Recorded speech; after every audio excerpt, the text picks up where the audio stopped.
არიან ადამიანების კატეგორია, რომლებიც ესპანეთში მოდიან, ან ჩამოდიან, ან ცხოვრობენ უკვე აქ და დღემდე ფიქრობენ, რომ ჩაწერას არანაირი მნიშვნელობა არ აქვს. თუმცა მე მინდა გითხრა, რომ ჩაწერა არის ერთ-ერთი მთავარი ღერძი, რაზეც დგას თქვენი ლეგალიზაცია.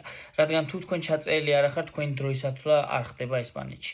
რომ მოხდეს ჩაწერიდან თქვენი დროის ათვლა, გარდა სხვა პლუსებისა, რომელსაც ახლა გეტყვით, მე როგორც იურისტი და ამ რჩევებს მოგაწვით, მინდა გითხრათ, რომ ჩაწერიდან ხდება თქვენი დროის ათვლა, რომ 2 წელიწადში, ან უფრო ნაკლებში გააჩნია რომელი საბუთების საბუთების გაკეთება, ხდება თქვენი დროის ათვლა.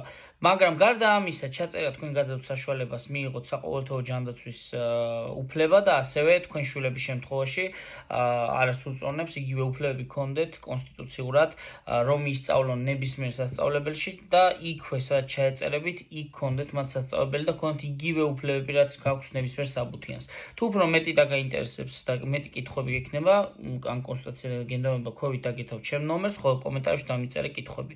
დამატებითი ინფორმაციისთვის კი მომართე პირადში. მადლობა ყურადღებისთვის და თუ გამოიწერთ ჩემ არხს, მადლობელი დაგჭირები. აბა კარგად იყავ.